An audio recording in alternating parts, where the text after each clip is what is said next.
Hello, everybody. It's Danny from The Stop, and I'm here with a special guest, someone I've been blogging about for the better part of 2 years. Wow. And I have a proposition for you. Okay. So I have 2 albums. I'm going to give you one. It's up to you to pick one. So I have Thank Me Later by Drake, no CD in it. Okay. Right? So there's that caveat. And then we have The Dream, Love King. People said it was weak compared to the previous 2 efforts, but I enjoyed it. I have both of these on CD already. Does Love King have the disc actually in it? Yes, it does. It does have the disc in it. Yes, Love King. I'm assuming that's where you're going. I don't know. It was before you walked in. I was reading the liner notes of the Drake one, and there was much more detail. So I'm going with Thank Me Later. What a shock! You don't want beef with Drake. I have beefs with Drake. I know that. We have a weird relationship. A lot of guys. But I like them a lot, and I love liner notes of albums. Like I wish this was still like actually a thing for people. Yeah, me too. Like even iTunes tried to do the PDF version. I remember that. And I think I was like the only one that clicked it. But I like this type of shit. The funniest thing, I remember the last person of the PDF I saw, but I don't want to say that because it might go left. Why? Somebody, you know, I can't help but wait, you know? Okay. So I don't want to bring that up. But that was the last PDF I saw of an album. But and this album gets a lot of shit, but I think just where I was in my life, I have nostalgic love for this album. So too many features, but you know, what are you gonna do? Too many features, yeah. And I predict this makes a lot of sense. my look. I feel like you would be the guy that would wear Jordans with Dockers. Like, does not shock me at all. These are J. Crew chinos. I will not be insulted. Chinos. But I just want to say we're definitely shop at Urban Outfitters, don't you? Yeah, we're doing the science. I got to put my science glasses on. Here we go. Shout out to Rory, man. I'm happy you did this. I feel like you've always been somebody who supported me on my journey, like in an authentic way that wasn't like manipulative. I gotta watch when I say like a lot because I noticed in the No Jumper interview I did that. But in an authentic way that was very much like you watched the content and it wasn't like you were trying to control what I said. So no, yeah, you said a lot of bullshit about me and I've been fine with it. Yeah. It's part of the community. I'm sure I've pissed off a few of my friends when they see this. They don't know that I'm here. I'm behind everyone's back. Oh, okay. On the new Rory and Mals team. Oh, wow. Oh, no, I told Julian yesterday, and I was like, yo, you want to come with me? And he was like, nah, I'd probably try to punch him. And I was like, let's not go down that route. There's a joke there, Rory. I know, I was trying to set it up for you. I'm just saying, the time to punch someone wasn't to punch Danny from the stop. Sorry, Julian. I said I was never going to speak about that. So. Yeah, okay. I'm just saying that's the energy, man. That no, but you guys are necessary, and I support everything you guys do, even when that community of the podcasters podcasting about podcasts that podcast while you're podcasting, podcast inception that you guys do. Yeah. Even when you guys come up with absolute bullshit or say things that are completely untrue, I think you guys are necessary, and I support what you do and appreciate it. Now, I always try to push back by saying, like, what did I say that was untrue? But then if I ask you that, it might seem like a tactic to make me get more information. So is there anything you can say that I said was untrue that doesn't blow back on you? I mean, most of your speculations aren't really...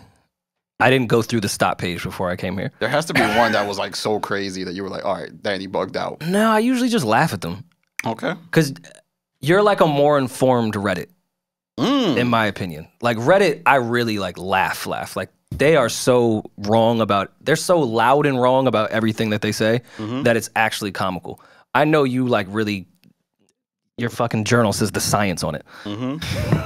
I know you try to study this shit. Whereas Reddit is just more reactionary than it is factual. Yeah. But yeah, you're just a more informed Reddit to me.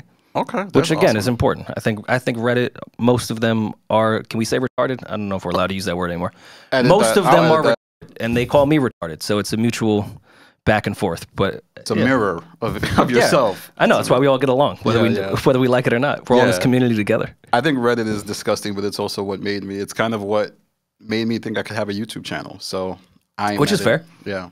I was very popular on the Joe Budden subreddit when you guys were on the show and got a lot of upvotes. And I was like, it seems like what I says resonates, so maybe it could be a YouTube channel. And quiet as it's kept, a lot of YouTubers steal ideas from Reddit. Oh, for sure. Yeah. Most of them do. Yeah. That's a regular thing. That was like when radio hosts used to steal all of Black Twitter's theories, jokes, and everything, and then they go in the morning with their huge platform, and everyone would think they were the funniest, smartest person ever. It's like, no, it's been on Black Twitter for like 3 days. Yeah, yeah. So it's the same thing. Shout out to the legends of Black Twitter. I feel like Karl. That's my guy, but that's who you would put in the legendary of Black Twitter. He was. Well, that's my dude. But we went to school together, so okay. Karl was always a dude. Like I would see him in person, and be like, "You're a Twitter legend," and I was in class. Like it's crazy how you're a Twitter legend, but you're so normal. I would never put him on Twitter legendary status, but didn't he have beef with JoJo Simmons? This is getting real. Like really, this is starting maybe. off like Rory and Mals with hope. That's my guy, but I don't remember the JoJo Simmons beef. I remember when Hanif from Queens Village punched JoJo Simmons. I remember real beef.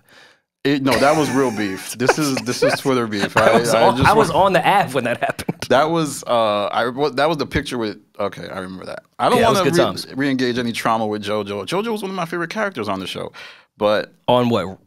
Run's House? Yeah. Well, he wasn't a character. It was a reality show. Come on, that's staged. Rev Run is clearly not a good father. I'm just joking. That was a joke. That was a joke.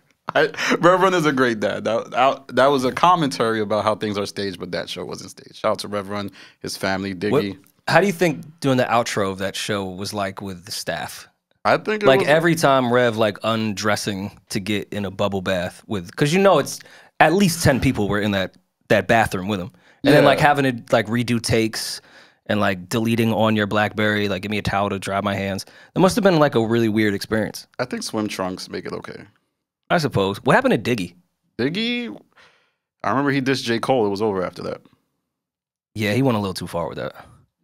Your sisters hook up with people. You gotta. He never even said that they hooked up though. He did. He alluded that they went to St. John's together. If you went to St. John's, you probably hooked up with J. Cole at that time. Wait, what? It's very likely, Rory. It's a big campus. I can say from my old Westbury days that it's likely J. Cole would have slept with every girl there. Shout out to old Westbury, by the way. I don't know why you're just putting that on Cole. Like, Cole was not a famous rapper at the time. Come on, though. Those guys give just up a say you vibe. have a crush on J. Cole. Do you think he's tall and light-skinned? You were like, ooh, he's definitely cleaning up at the Hollis dorm. Listen to what you just said. Tall and light-skinned? Yes, Rory. Okay. Doing that math. I'm just saying that doing the science. Maybe that doesn't clean up all the time. Yeah. Nah, I remember that whole it was like Diggy was kind of at that time he was like an up and coming rapper. He rapped over the Made You Look shit, and all of us were like, yo, he's the next Nas. Yeah, and it was like J. Cole wasn't necessarily who he was now. At the time, it was kind of like he was still Cole. He wasn't Cole. He was like, who that? Got that flame. It was like Who That was definitely not a good record. I loved it, but I feel like the first Dollar in a Dream. Nah, he was Cole. He wasn't a legend yet, but he was Cole. Right. I don't know how we got down a Rev Run situation. Why am I here? Why are you here? Well, I asked you to come here because I felt like there was science to be done, and a lot of people might be like asking me to ask about the Joe Budden podcast with Rory Mal, but that's not going to happen because we did that last December. Yeah, I feel like that's been covered pretty thoroughly. Yes, but there's a lot of stuff within your podcast because now you guys are a mainstay. You've been around for 2 years. You've been doing 2 podcasts a week for a long period of time, which is hard to do. You're around 200 and something episodes. Yeah, Patreon as well. Many people don't do that, and even the top podcasts in the game don't do that. So there's a lot of lore that's built around your podcast now. And I think there's science to be done. And one of the things I wanted to ask you is, can you define the Rory and Mal podcast for me? What is the Rory and Mal podcast? Like, if you had a mission statement, what would it be? It's a good question. And it's funny, that's been asked, like, when you have to go do these, like, fucking meetings with, like, companies and shit. Yeah. You know, obviously after the breakup with the old pod, we were shopping around before we landed the Sirius deal, and coming out of the Sirius deal, obviously went back to do the shopping thing again. And you always get asked that question, like on Zoom with like a bunch of white corporate people, like, tell us your mission statement. That's exactly what I was going for. And then it's just like Mal and I staring at the camera like, I don't know, we were just talking shit.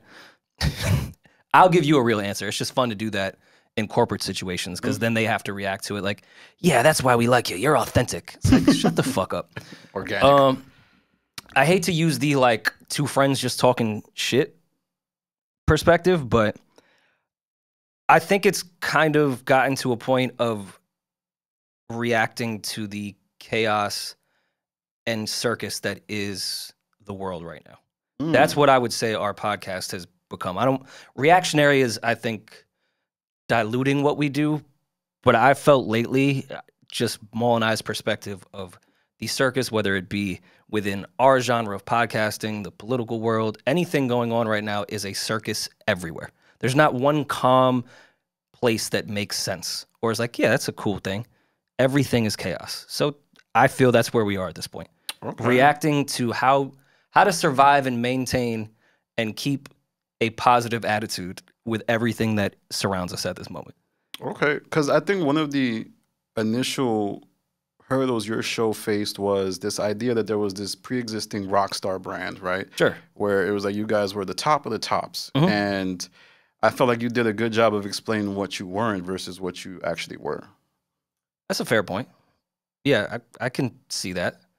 Yeah. And I mean, you know, not to quote Kanye in a corny way, but everything I'm not made me everything I am. Yeah, a lot of what when that breakup happened, what some people were looking for, I'm not saying everyone went over there, but some people were looking for not what the other show was, which is cool. And of course, there's going to be similarities. Was, you know, 2/3 of the show left, so there will be some, you know, overlap in how things are done or how it comes across. But yeah, us just being ourselves, I think, was what a certain group was looking for, rather than trying to match what the other show was, because we're not going to pretend to be somebody we're not. Yeah, there was a huge force over there, and neither of us are him, and vice versa. So we were ourselves. That's really all we knew how to be. Yeah, and I think it was very, like, the first few episodes, it looked like it was going to be, it wasn't easily going to transfer. Like, it wasn't that. No, yeah, of course not. But also, you have to understand, like, that whole thing, even though it was a whole month of a shift, it did happen technically in one fucking day of where things completely went 180. Yeah. So, no, Mal and I didn't have time to, like, you know, plan a brand new show out of nowhere and have this brand new chemistry where it's just him and I starting a new venture. We did it in real time. Like, that was all in real time. Yeah. And I want to get back to that. You were searching for new deals, but there seems to be this belief that you didn't start Rory and Mal outside of anything other than, like, vengeance for how things ended. But I would say you guys are podcasters now in ways that many aren't. You've done podcasts for years. I think you're a really good podcaster. That's my opinion. That. Yeah. Would you say that that was just a narrative, or did you really want to prove the world wrong? I say the... Yeah. What people think again? We did it out of vengeance? All right. So I might have added that for my dramatic flair, but there was this idea that... I never saw that theory. All right. So there's a theory, right? And it's at the end, you know, you go on, see, the thing is, I don't want to podcast with my friends. That was completely taken out of... I'm just what people don't even realize, I was talking about Palooza. I know. I wasn't even talking about the podcast. I know. When I was talking about the friend shit. And then also that, I said, my goal at that time was to not create a network of a bunch of podcasts. Yeah. I loved podcasting with my friends. I completely understand. I was doing a whole bunch of other shit, which people have seen came to fruition afterwards. That, no, I'm sorry, I didn't want to make a network at that time. Okay. It just wasn't my goal.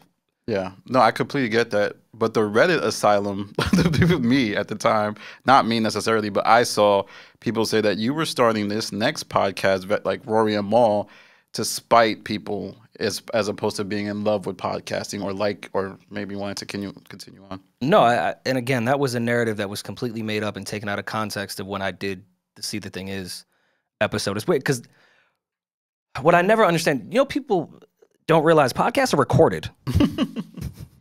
So anytime you guys come up with these theories, I'm like, you know, you could just go back and listen to what I said instead of taking what you interpreted from it and completely changing what I said, which, you know, no one can control that, but that's just how this shit works. Yeah, I love podcasting. I always did. I never sat there and was like, yo, I fucking hate this. Making a network was not my dream at the time. That's all. And no, I didn't then move on to do vengeance. I don't even know how to answer that. It's so ridiculous. Well, there was an idea that you did it out of spite, but I don't think that was the case. To continue my career out of spite. Like, maybe I'm just not as obsessed with that gentleman the way you guys are. No, I continued my life. Yeah, I get it. You know, like my life, I continued with it. It wasn't out of spite. Yeah. No, I get it. I don't have the same man crush y'all do with him. Wait, man. I kind of like my life, and I just wanted to move on with my life and did the things that I love to do. All right, got it.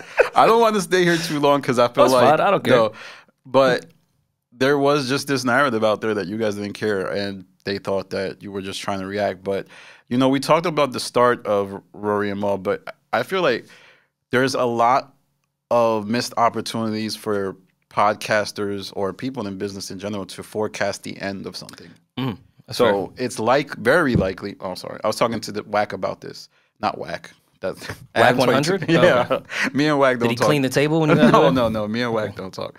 But I was talking to Adam 22, right? He has a show with Wack. And I was like, it's very likely you guys won't be doing a podcast for a long period of time. Why do you say that? Because it seems like Wack might one day very well have his own podcast, and just the topsy-turvy relationship of Wack or podcasters in general over IPs. And if you look at Wack's large persona, he's probably going to divest from that at some point. I'm not trying to start beef between Wack and Adam, and I could very easily see a breakup akin to whatever happened with Fig and them boys over there. But yeah, I don't know. I think Wack, and again, I don't know Wack at all, just outside looking in because I have watched the Adam and Wack show before. I think Wack has so much going on that he likes that he can just show up, do Adam's podcast, and leave and go about his business and do all the other shit that he has going on. I don't think his goal is my main income is just going to be my own personal podcast. I think that situation is perfect for him. Where Fig may have been a different situation and just drastically apples and oranges in that regard. I think Wack loves that he can pull up for 2 hours a day, get his shit off, and go do the other shit he does. I think it's a perfect situation for him. That's why I think it'll last. Okay. It benefits both them, and exactly what they want out of it, both of them will get. Got it. Outside looking in, I have no idea the details of it, but that's just how as someone that watches what Wack does, I think that's a perfect situation for him. He can go have fun on Clubhouse. He can go do manager shit. He can do everything he wants to do. Yeah. And to be truthful, a breakup is also a rollout. That's also what I see. So I could see Wack one day like, hey, I'm breaking up with you, Adam. And then it'd be like, well, I'm breaking up with Adam. This is just I don't know how lucrative that's, because I know your channel's based off that. But I don't know how lucrative that's always going to be for people. Like, I think between our shit, obviously Fig and No Jumper was an organic breakup as well. I just don't know if that's going to operate the same way because podcasting is completely different now. There's not as many podcasts. Obviously, we've seen that the market has shifted completely. So I think you're going to get less random podcasts coming together that would allow you to have more breakups. Like, there's just not much here. And even, you know, at the end of the day, money is always a big argument. There's not a lot of money anymore. So a lot of the shit that could break you up can't really break you up anymore. Okay. I see what you mean. I just don't foresee that being a huge storyline anymore of these big breakups with podcasts. It's that era is done. I would just say, like, who's gonna break up? You think Gillian Wallow's gonna break up? Like, it's possible. I think I don't see it. Eddin and Nor, anybody can break up, Rory. Like anybody who does a venture together can one day wake up like a relationship. How messy do you think the Nori and DJ EFN breakup would be? It would. Do you think EFN, and shout out to EFN, is going to get on any messy shit? Nori, I think, would get messy for like a minute and then be like, yo, I'm chilling. There was a time where it didn't seem like y'all would do that. I agree. Yeah. But you have to put timing into the entire, it wasn't 2024. It was at the height, there were so many factors that could break up three real friends at that time while we're navigating a space that none of us have been in before, trying to figure shit out. Like, it was a recipe for disaster if everybody wasn't in the best mind state, and we weren't, so it broke up. Same thing with Fig and Adam 22 while he's building that network, navigating a space he never understood yet. So when you walk into a situation with no experience, you're kind of just, you're freestyling to some degree. Yeah. And I mean that respectfully.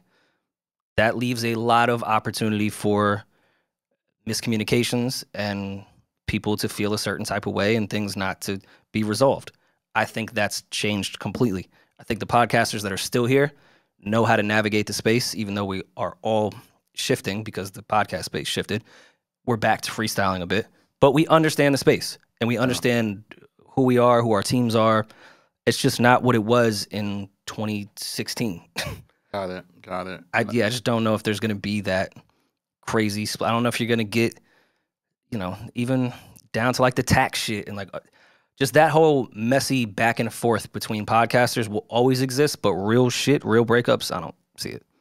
I feel like, damn, my channel's in trouble, Rory, but I'm just fake agreeing with you because I know podcasts will be breaking up. I know. Look at where B. Simone broke up with her co-host, and I was always of the opinion, outside looking in, that I know you're friends with this person. For me, B. Simone was always just the person.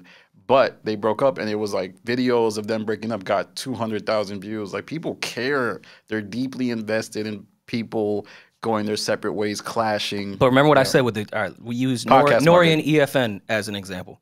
How long is that going to last? Am I not saying that there'll be a million views on the, and I don't even want to put this on them. I hate that we're using two great guys as an example here, but it's gonna be the title. If they break up, yeah, it'll get a million views on that first week of who's going back and forth. Is it going to last? B. Simone, that shit, yeah, of course people cared. It was a good podcast with two people that were friends and business partners. Do people still talk about it? No, not in the way people talk about Bridget and Mandi, I wouldn't necessarily call it a breakup per se, but they went separate ways amicably. Is it that much of a conversation? And it's not to say any of these people aren't popping enough to have some long-ass, drawn-out breakup theory. It's just, I feel like everyone's past that. For a week, people will talk about it. Okay. Well, I want to. We're just in a different case because we've been fucking dragging this shit for 3 fucking years. Long, if you consider the previous podcast. But that's one thing I wanted to get back to is, like, do you forecast how Rory and Mal will end? Or do you kind of even give that any thought? Or is it too hurtful to even think about that? No, it's not even that case. I mean, it's different now. And I don't want to get, like, too serious and, like, deep about stuff. But if I would have thought about breakups with the old pod, I was 23 or 4 when it started. Drastically different mind state with it. Mal and I know we're not going to break up over the bullshit that has happened before, or even others that I've seen break up. Mal and I, that would never be. We could split amicably at some point maybe, and that's based off just life shit of just wanting to go in different directions. That's not been a conversation, nor is it even in my mind. We're in here for the long haul, 100%. But if it were to break up, it would just be something that, yo, I don't want to live in America anymore. I think I want to raise my kid overseas. Okay. Like, that type of shit is where it would go. That's the only foresight I see in that regard. To be for real life shit. We're adults now, and, you know, we want to do different things with our lives, and years down the line, that could happen. So you've implemented structures to avoid a messy breakup. Like, there's clear, defined things like who gets the YouTube channel, who gets the content. Good business is easy. Okay. Don't let that previous. That's some shit that they have. Like, I'm about to get my tinfoil hat on, the way that they've conditioned the world to do within our music industry, podcast industry, business overall. With our demo, we have been conditioned to think that bad business is inevitable. It's the only way to do this shit. That is such a fucking lie. Okay. Within every last aspect of my life, not just in podcasting, within business, I have great business with my partners. It's so easy to do good business. Like, I hate that narrative, like, yo, you got to get fucked on the way up. Like, no, you don't. You don't. It sucks when you have to rely on other people that's also been fucked, and then, you know, hurt people, and people that got fucked fuck other people. It's just an inevitable cycle. But once you get to a place where you can be on your own, I've never had an issue doing good business. Okay. It's so fucking easy. Like, even when I was doing the album, it's between the producers on there, the writers on there, the artists on there, every single person I had a talk with, it was like, yo, it's so odd that people think we can't do good business here. It's so clear cut. No one has to lie to each other. This is what it is. Let's find an agreement and a middle ground of what we think everyone is worth and what they should get, and let's be cool. Yeah. It's so easy to do. It's kind of unfortunate because if you guys do break up, there'll always be people to just be probably me. I'm part of the problem. Sure. Like, why did Rory and Mal break up? There's something going on there. I hate even talking about that scenario, but if it was, it would be an easy conversation that we would probably have on microphone before it happened. Okay, that kind of would be dope. Like people to announce, but not. I mean, I think Bridget and Mandi did it well. No, they did it terribly. Why? They said, "Yo, this is our last episode, and this is why we're going in different." Well, there was routes, first they did separate podcasts, absent of each other, on the channel, which was weird. Then they went on their. This is because I'm a nerd. I was on their Discord, and it didn't seem like there was a unified mission statement of why they were ending until it happened. And then throughout their run of doing podcasts, it seemed like Mandi felt as if she was the one doing a lot of the heavy lifting in terms of the back end stuff. So then when they broke up, the narratives were there already, and someone like me saw their deal, Gumball Media, right, that you helped organize. We'll talk about that later. But happened 2 years to the date of when they break up. So it kind of felt like just a lot of tea leaves were there. Okay, and I can see from your perspective there being, quote, tea leaves there. But also, I think it's cool when podcasters do other things on their own. Like on our Patreon, I did the Dad Bod Pod episode real quick. That was just me and Kat. Like, what's wrong with podcasters if you're a duo on your channel, one person going to do, that doesn't mean things are wrong. Maybe it's just a great way to outsource different interests. Like, Mal could go do a sneaker podcast. I'm not a sneakerhead. Like, Facts. I'd be a dumbass on the side. Like, all right, I'm just here for face value. Like, I offer nothing to this conversation, whereas Mal could do that. You did that. I saw some of your sneaker content. That's exactly what you look like.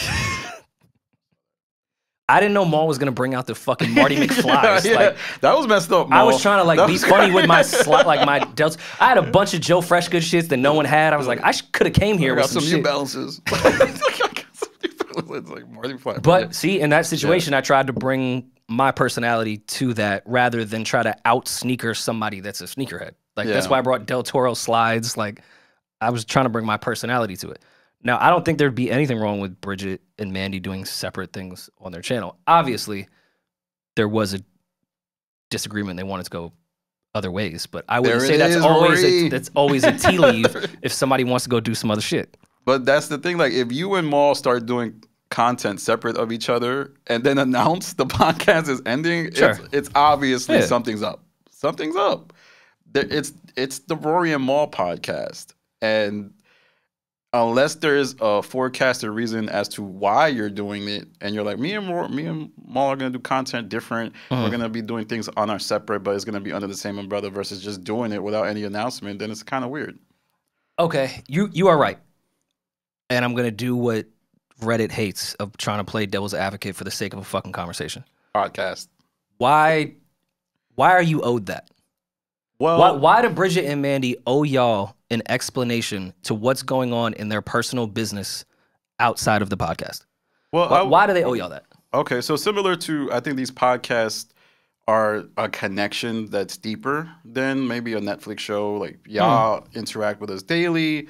We are more engaged. We buy content. We spend hours theorizing. If it wasn't without us, a lot of y'all would not be able to monetize in some of the same ways. Facts. So really, this is not a shot or anything. Who's buying Bridget and Mandi merch unless they're deeply invested?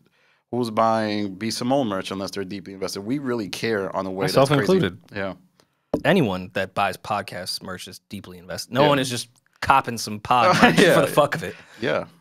So, no, I that's agree. why we feel like we're old stuff, because we but engage on then where is the level. boundary? Like, if we give you our personal lives on camera and literally reveal our entire fucking souls, embarrassing moments, family shit going on, we come on here to even talk about depression, everything that makes us relatable, where can we draw a boundary line? Because where can I be like, yo, what Mal and I are talking about business-wise in the future of our podcast, honestly, right now is none of y'all fucking business. And this is just me, because I do agree with you. Yeah. But no, I get it. Being on the other side, I feel like Bridget and Mandi don't owe y'all anything. Outside of the content, outside of great content and what they promised with their Patreon and their 2 episodes a week, And if that content starts to go down, then I think you guys have every right to have an opinion. Yeah. But to know what the future or the behind the scenes disagreements are, and I don't know if y'all are owed that, even being invested fans. Yeah, I guess it's sort of counter to me because I feel like you, not you, but just you're the person talking about podcasts right now, have all done these theories to get more views. True. And you probably previous pod, Mandi, Weezy, have showcased this, and it's led to all of you getting bigger platforms than maybe people who hide what they say. And this is like particularly non-guest reliant podcasts. Like you guys sometimes have to reveal. And that's why we feel entitled sometimes. And I think there's a reason that's the case. And you use this as therapy as well. Y'all be sharing your hearts and souls with us. It's not therapy. I know it appears like it is, and I used to think it was for a while. Because a lot of times, the first time I would talk about something or say something, I would think just getting it out and saying it on a microphone felt good. It's not therapy. Bad idea. You're just getting something out. You're not dealing with it. Now you're allowing thousands of people to deal with it for you when they don't have your best interest at heart. So podcasting is not therapy the way I once thought it was. Therapy is therapy. Yeah. This is just saying shit where you're going to eventually get someone that does not care about your well-being commenting on it. I think me and you should go to therapy together. I don't think we should do that at all. No, I'm you don't want to go to therapy with me? Totally cool. I went to therapy with Rory. No, all right. Oh, now I get the joke. It went over my head. I thought you really just wanted to go to therapy with me. No, I'm really witty. All right. So I'm looking at my questions. Everybody's like, why is Danny looking at his phone? But I have a lot of questions. And one of the things I wanted to ask, obviously you've done a couple episodes where you talk about being just playing. I know it's like blowing really, my mind right now. Full court studios. Yeah. But yeah, so you talked about basically being blackballed, but it's been about the same thing. But do you feel like you're blackballed by anybody other than maybe the people you've talked about in the past? I don't like the term blackballed because that was another thing that I feel. Well, you did a good job, I think, on the last one of making sure people realize what I had said. Blackballed, I think, is a little excessive. And if I used the term blackballed when I was talking about it, I was being a bit dramatic in that regard. I'm not blackballed. Being left off a list is not blackballed. It does seem like entitled, right? It's not blackballed at all. But yeah, I mean, I've had multiple conversations and people come to me about things that I've personally been left off of, or Mal and I have been left off of based off relationships with other people. That's all. And I was very clear in saying, like, I don't think Joe was running around telling them, don't do that. But, you know, I got the real backstory from multiple people that didn't even know I was talking to the other person and they had the same story. And I'm not stupid, so I can add. Like, that's a real thing then. Yeah, I feel like Joe's cast such a huge specter that people might not even be, like, nobody has to ask for it. They might just preemptively do it just to not run afoul of Joe, and that's what I kind of saw. And on top of that, like, that was also funny. I saw the reaction when I brought up facts. That's also weird to me when people have all these crazy reactions of me just legitimately telling the truth. Yeah. If people didn't think we belonged on that list, I'm not here to argue with you. Yeah.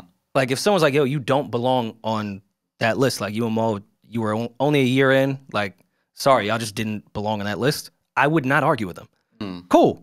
I personally feel like we should have been on it based off a lot of people that were on there. But if somebody came to me and said, I just feel like y'all didn't have the impact that everyone else on this list had, I'm like, I'm not here to argue with you. And that was never my point to say otherwise. My point was I was told by multiple people why we were left off it, because we were supposed to be on it. Okay. Yeah, I feel like there was some, I don't want to shout out any names, but there were some people on the list that I thought may have been in the list 2-3 years ago, but now you guys, to me, have a voice when you guys choose to get messy sometimes, and it gets real value, like your Chris Brown, Quavo thing. It was also weird to me with your community. Reddit community? Just the reaction community. I would have talked about that list. I've talked about that list for the last 7 years of my life. I'm gonna skip it this year, Yeah, and I'm that's gonna a leave, bad and I'm point. gonna leave out a certain point that has to do with me while I'm talking about my podcast. Fact. And I've reacted to the Complex album list before I was even on a podcast, like Yeah. nonstop with my friends. I reacted to that. Now that I put an album out that year and also have more information, I'm not gonna add that tidbit in. Yeah. And then did everyone not realize that I spent mad time bigging up all the albums that were on there? Yeah. Yeah. It was like a fucking 5 minute, if that, little moment of a 30-minute conversation. How come you guys don't ever react that way? I say sometimes in my videos, like, this was part of a larger conversation, but I still think people don't have the time to listen to y'all. And y'all pods be mad long, not even just the Rory and Mal. Everybody's pod is like 2.5 hours now. The Joe Budden podcast with Rory and Mal started like doing that, and it feels like so incredibly long. So people just take the nuggets of information. It's like the highlights of a basketball game. Yeah. I just feel like I'm allowed to react to. Okay, cool. You are. So one of the things, back onto this blackball thing, is like, I saw in preparation for this interview, I went to watch Figgmunity with you, like the Rory Figgmunity episode. And like, what was the point of that? Like, I just felt like this might be Fig must hate me because I went on Adam 22's platform and said things about them, but I just felt like they weren't that informed about your journey, like maybe I was, and they started to seem like they didn't want to piss off Joe or anything like that. It felt like that to me as a conscious observer. The Fig conversation, I don't regret anything I said. Everything I said, I would say again today. It was very much factual. I know I came across a certain way. I had just, walking into that, had just watched that fucking crackhead shampoo talk about my daughter. So I went into Fig on 10. That makes sense. Okay. Like, I went in on 10. I was not happy when I walked in. Rory. Like, I'll knock shampoo the fuck out. Oh, wow. Ish, y'all all want to, yeah, Rory, he's an old man, man. Like, he shouldn't be talking about anyone's daughter. That's what I'm saying. That's different. With you, is different. Yeah, and I don't ever talk tough. I will knock shampoo the fuck out, and it's not even, I wouldn't even hesitate. I might piss on him when I'm done. Oh, okay. And I don't ever talk tough. So I went kids see, it's already pissing me off even thinking about that. Yeah. I went into that Fig shit on 10. But to your question of why I did Fig, I mean, I fuck with their platform.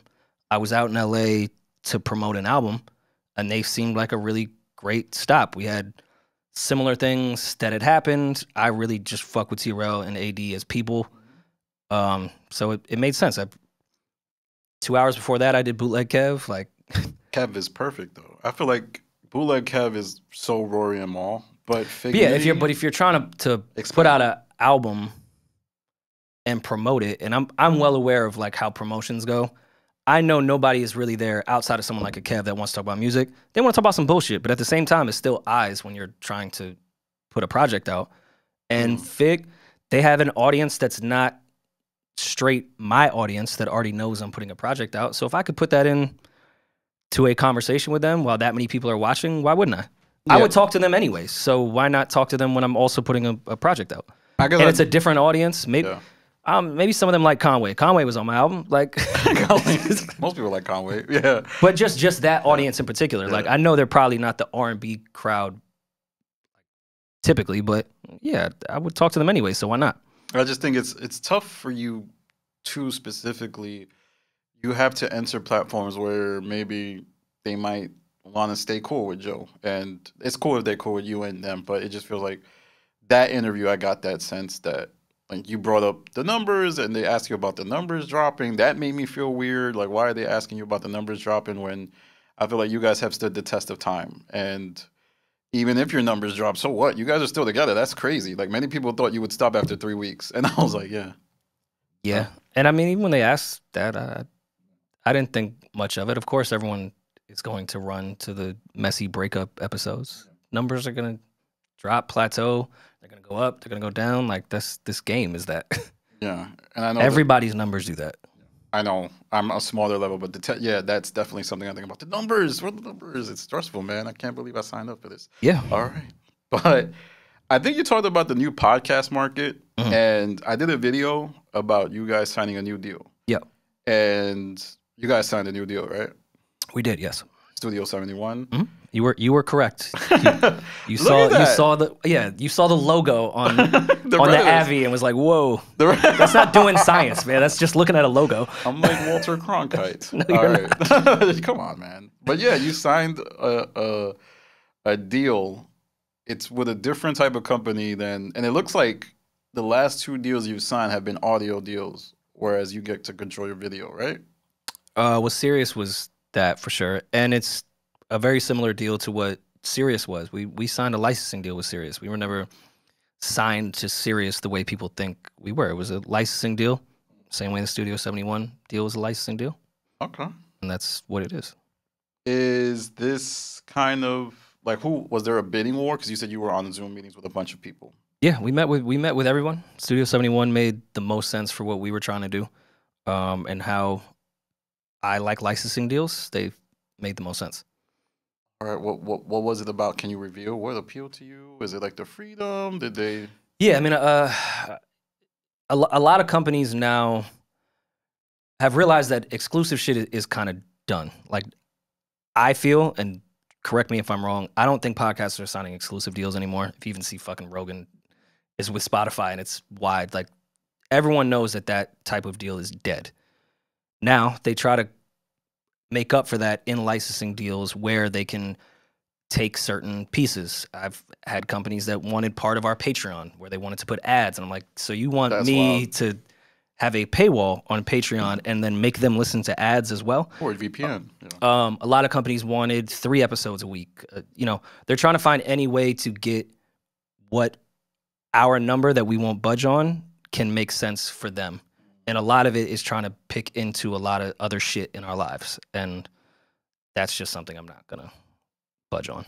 Okay. Yeah. So I'm happy. Well, congrats on your new deal. I think appreciate it. There was many people who thought you would be like thrown out of a Sirius building or something, and like this was terrible. No, Sirius deal went fine. It was great. We talked to Sirius again at the end of our deal to see if it made sense, and they're obviously going in a completely different direction.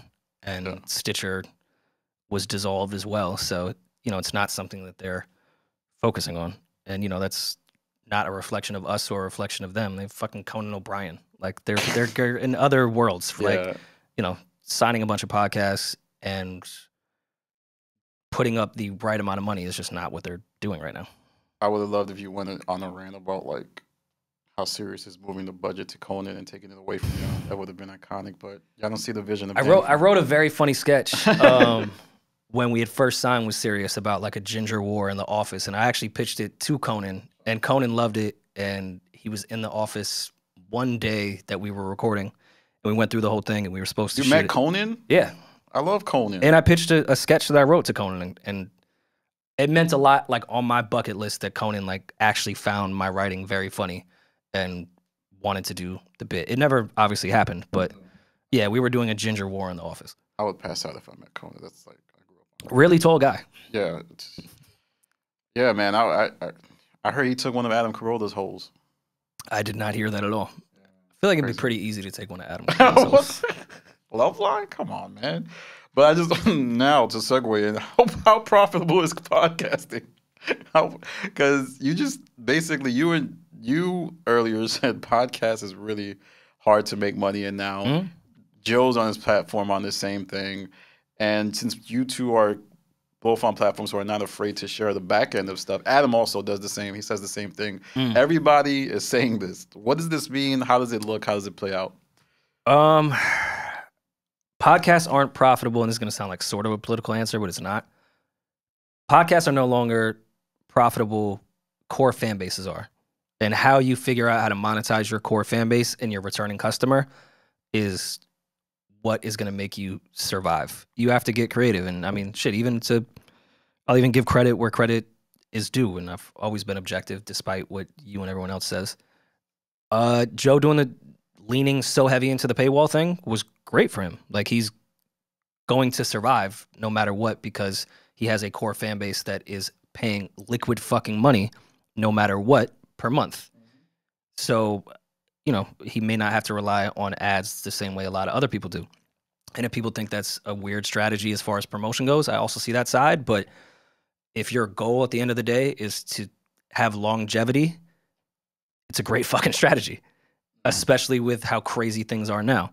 Yeah, it's figuring out how to get creative with leveraging your fan base and knowing that your fan base is also paying for Netflix, Hulu, Spotify. They're out the ass with subscriptions, so you have to find a way to be unique within that. That's why podcasting is not profitable anymore, because advertisers are not putting up the same money that they once did. And it was like the new run of people selling T-shirts or mixtapes. It was just the new fad. Yeah. And it wasn't creative. So if ad dollars aren't there and advertisers don't want to take risks, these people don't really have a fan base. Yeah. Fact. That's where things are now. It's figuring out when we get with Studio 71 and there's no traditional deal anymore. Deals are so custom to who you are and who your fan base is. That's where you have to get creative. When you take these Zoom meetings, it's not like, hey, just give us the same structure deal that you've been giving for the last 15 years. It's not going to work because it won't benefit us and it won't benefit them. You have to get very creative with your deals. You worked at a ad agency before, right? Yeah, I worked at Havas, yeah. I used to work at an agency that worked with Havas, and I remember being there when like a show didn't deliver, or like, all right, you didn't hit your metrics at that 8 p.m. time zone. We got to cut back the ads. Sorry. And I feel like that's kind of something similar to what's happening in podcasting. Yeah, I mean, even I got laid off from Havas, and that was strictly based off our clients not wanting to do the same type of advertising. Okay. Like you take out an entire floor. Havas is one of the biggest ad agencies in the world. Yeah, definitely. You take out the whole third floor in their New York City office when LVMH is just like, nah, we're going a different direction. We don't need your services as far as advertising goes. I was watching a clip on the way here of Dame. Was Dame saying with math? I didn't look at the video. I just heard the audio. It sounded like math. He did at one point. So. They were on like a white psych. It wasn't in the barbershop. And Dame was saying that Kanye had taken $120 million from Adidas. And again, I don't know if this is true or not. Just going off what Dame said.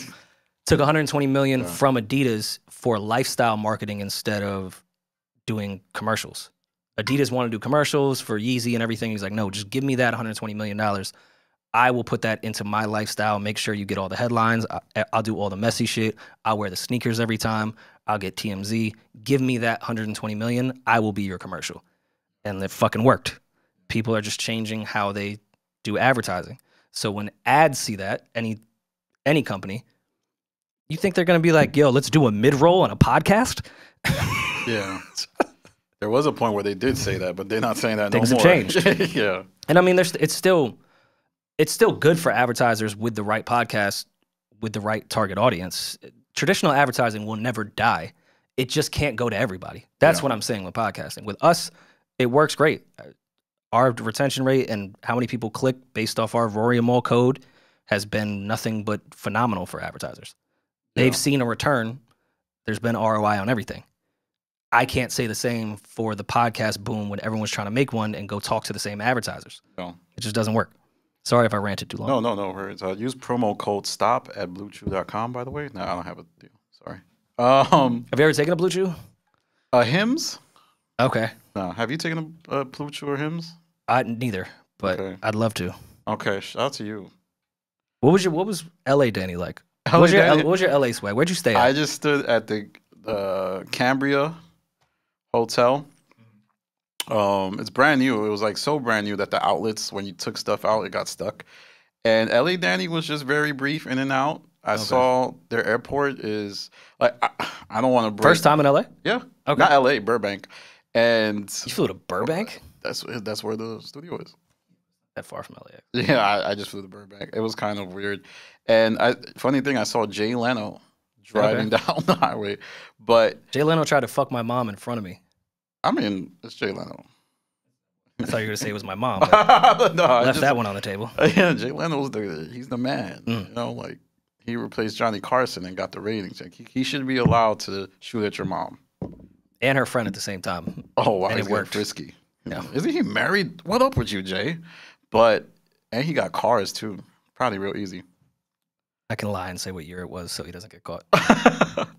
So yeah, I went there it was funny because I'm such a basic dude. After the interview, I was like, I'm gonna celebrate. I went to Wingstop. Okay.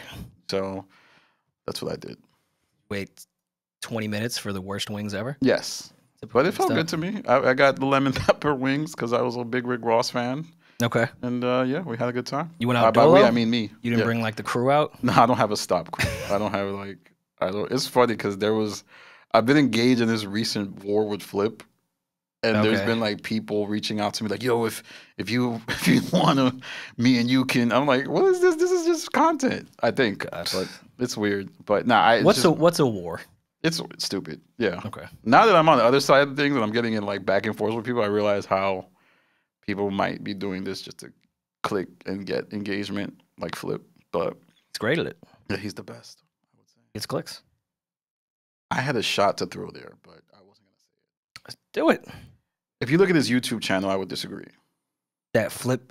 All right, but see, that's not fair. Because I don't think Flip before that was solely based off his YouTube platform. You're right. I think on socials he was... Good guy. And got a lot of fucking clicks. Is he getting those now? Yeah. I mean, well, he is on another podcast. Yeah, he's part of... That's one of the dangerous things that many people have mentioned is in going to another podcast or under another umbrella, sometimes you lose it because he's a unique case. He's not like you, Ish, or Ice, where you didn't have this pre-existing media persona where we could measure and be like, oh, when Rory went to it was different. So people are looking at him a bit different in terms of that. But I love Flip. Flip. The Script was a great podcast. It was. That was my biggest thing with him going there. It was nothing personal. I was like, damn, I'd miss him and G Money. Shout out to G Money. Fucking great podcast. I remember G Money used to do college radio at my station. But yeah, G Money went to OS? He didn't go to OS, but he knew people at OS, and he was there like every week, every Wednesday at 7 to 9 p.m. Love G. G's a good guy. Yeah, and I remember him kind of being like math before math. That's what he was that. And I was surprised that he stopped. I know he said interviewing gang members is tough. I could never. I think but his pod was so much more than interviewing gang members. I think that's what got the biggest traction. It probably did. I didn't look at the numbers like that. I just enjoyed the podcast. But he did so much more than interview gang members. Like, yeah, you know, he had a whole cast of characters. He had like TMS, Sexy Stace. He interviewed the guy who broke his jaw, which I thought was great content. It was a great fucking interview. No, I thought it was, outside of it being great content, I think it was just an awesome moment for two people that had a disagreement to actually talk it out. Yeah. Had the OGs there. Like, I thought that was just a really cool moment. Listen, I was a big fan of Flip. You really in the weeds. I didn't know you would know that. You really know Flip's content like that. That's dope. I was on. That's why I was laughing when Flip came at me. And I mean, I know he was doing the character thing with the, I use the race card really well. I laughed at that entire thing. It's hilarious to me. I was the first person on the old pod to always promote Flip the Script. It's hilarious watching Flip because it's like, I know he doesn't give a shit about you and Mo. He just does it because he knows people care. I just know it. We really like laugh at that. We don't care despite what people think. No, but yeah, I get it. I'm a supporter of Flip. Always have been. Love G Money. There was one time I had some fucking bloods from the Bronx via my man from South Jamaica. Was like, yo, you want to have them on the JVP? I was like, nah. I'm cool. And I hit G Money. I was like, yo, I know y'all leaning into some gang shit. Oh, you hit him? You passed the plug? She was like, nah, we good. Well, next time you get that call, bring them to me, Rory. No, I'm joking. I don't want that. You want the original bloods from the Bronx? Yeah. Yeah. Nah, that would take my platform. But yeah, I wanted to ask this, and it's been one of my issues with you and Mal. Okay. Why don't you go on the big platforms? You're always going on these smaller podcasts, Figgmunity, Mandi and Weezy. They're a big podcast, but yeah, they are. In comparison to, Nori, Drink Champs, Gillian Wallow, why aren't you going on Breakfast Club? People would love to see you on that. I can name them, and I'll give you a story for each one. Drink Champs. Drink Champs still on the table. That's our fault. Nori has been nothing but receptive and always wanted us to come on there. That's been our fault not going to Miami. That one I will 100%. Mainly my fault. Because Nori calls me all the time and asks me why the fuck we don't do an episode, and that's just us needing to get down to Miami.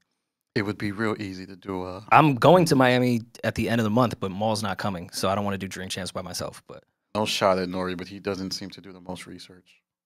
But that's the beauty of Nori. Like his energy is the entertainment there. It's not the research. It's making people comfortable and the history he has with people to get them to tell certain stories. Like, not everyone has to be a research journalist. I understand. He asked the deep questions, and it seems like anyone with media training can easily sidestep them. Like, I remember when Joe was up there, he asked him, so I heard Rory and Mal was mad at the accounting. And I was like, no, that's not what happened. And because Nori had no knowledge of the Nori had no idea what was going on. He was like, oh. And it was like... And he called me before that episode and was like, yo, it was love. And then I watched the clip. I was like, yeah, it's because you know what the fuck he was talking about. Yeah. And I was like, you could go there and then look like, yo, Rory's about to answer the tough one, but Nori's not going to know what he's talking about. Shout out to you, Nori. But that's why Drink Champs is what it is.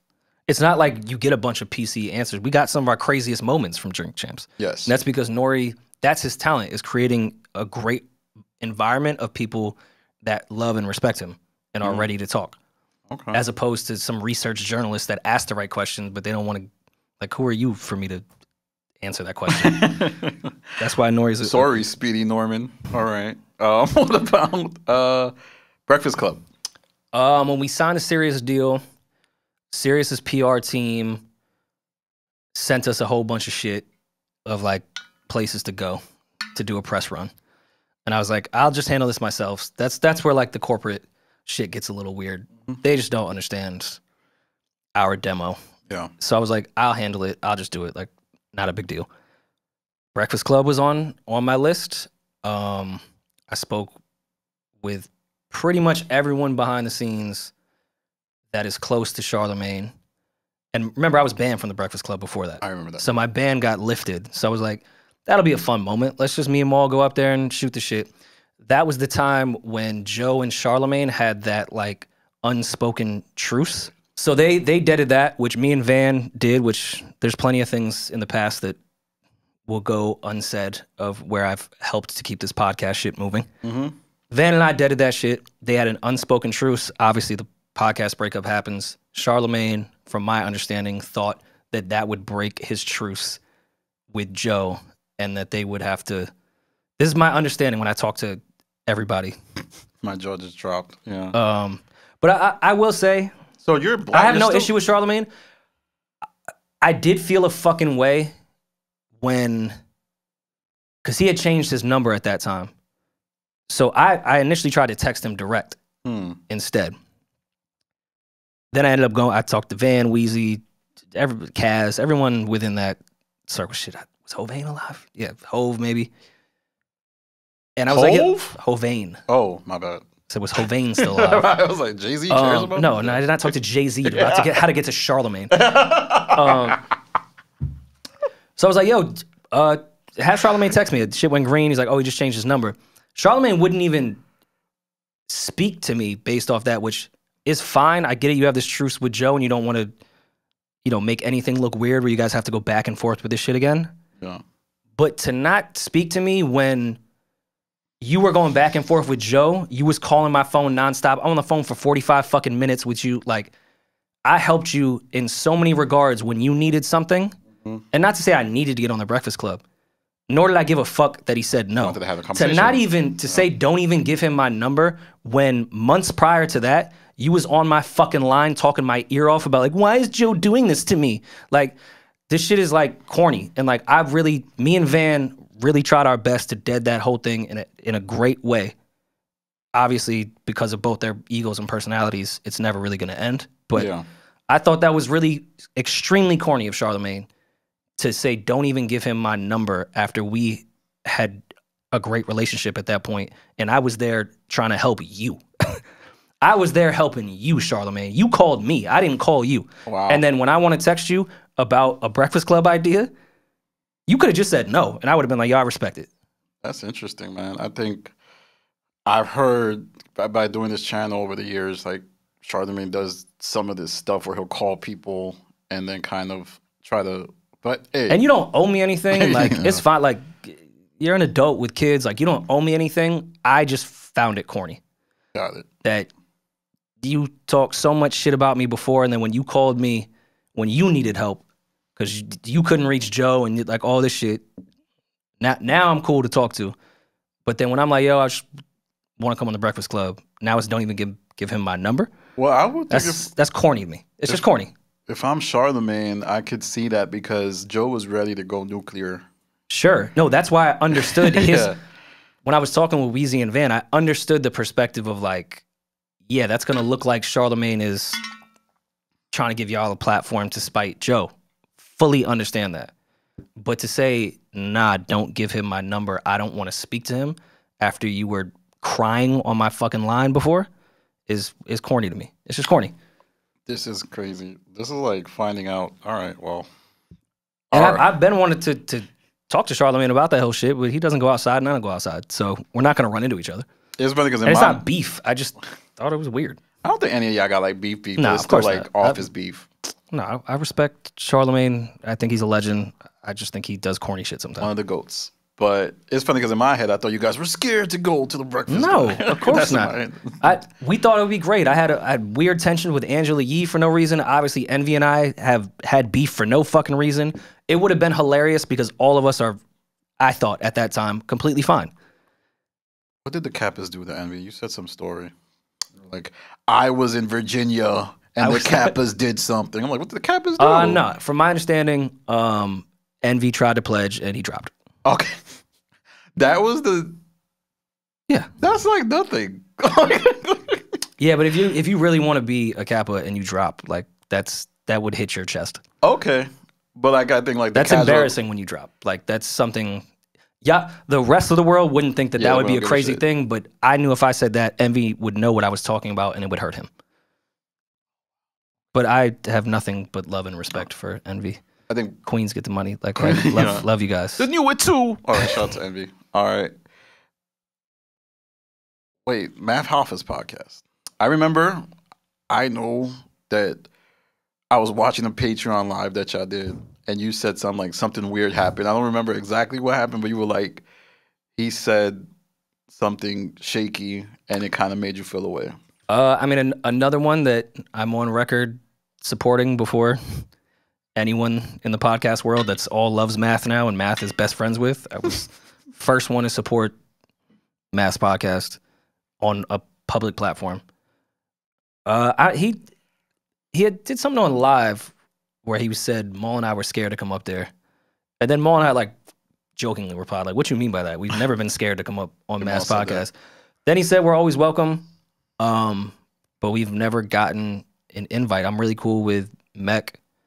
And I've spoke to Mech on text before, but I don't know if like he's the end all be all of invites. And he's like, yo, whenever I just don't like the open ended, like, yo, whenever y'all want to come up, I'm not about to hit you and beg to come on. Like, if you want to have us on, I would love to go on Mass Podcast. Mecca, I love. I consider a friend. Like, happy to go on there. We've just never been formally invited or asked to be on the shit. So, how about $1 million worth of game? I remember when Ack was there dissing you and Mal. They kind of Wallow was like, chill. It seemed like they have some type of. Honestly didn't even see that. I didn't know he dissed us on. I didn't watch the Academics $1 million worth of passing, game. like Gotcha, type of thing. Another one. I see Wallow every now and then. I don't really see Gilly that much. I thank them for having us headline Roots Picnic 2 years ago. I believe Mal reached out and was left on red. So I don't know. That's another one that like I'm just keep blowing you up to. Damn, I didn't know it was like this, man. I feel like it seemed like people might be scared to interview you. Y'all not scared. I love Gillian Wallow. No, I mean like I think there's a certain trauma attached to having you on the platform because of what might ruffle some feathers or people don't want to go down that path. But I mean, I won't speak for Joe. I don't see him being a person that if someone interviewed us, he wouldn't do their show. Got it. So I don't even think that's that. Yeah, I don't know. Well, I got all the answers with that about that because I had developed this whole idea, like I said. So I want to take it before we wrap up to like show chemistry on the current Rory and Mal podcast. Okay. Oh man, I can't. Mal, he said he doesn't listen to the podcast. I ain't like that, Rory. Doesn't listen to our podcast? Yes, I ain't like that. Okay. I don't like that. Why? You need to watch the game tapes. I'm such a weirdo. I watch all of my videos back and forth. And when people say I have an annoying voice, I'm like, I have a great voice because I listen. Wait, game tape is supposed to just validate your flaws? Yes. So Mal shouldn't watch it then. No, Mal. Because it's not your voice isn't going to change. No, but Mal needs to study y'all as much as he needs to study himself. I think there's other ways to do it besides always just listening back to every episode.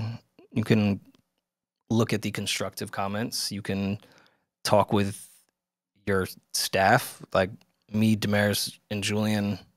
Always do a debrief after every episode, like a truthful one. How did you feel? No one's gonna be sensitive. What was bullshit? What should we stop? Like, yeah, there's other ways to go about that. You don't necessarily have to go and listen to an hour and 45-minute episode the moment you finish it. I think the sickos, like the great people, like Charlamagne, Joe, they all listen. You, right? I listen. Of course. Pod. I'm gonna put myself there. Me, you know, I'm well, there. your videos are 10 minutes, so it's easy, you're right. easy to listen back to. But I'm gonna listen to this, and I listened to the Adam 22 interview like 3 times already.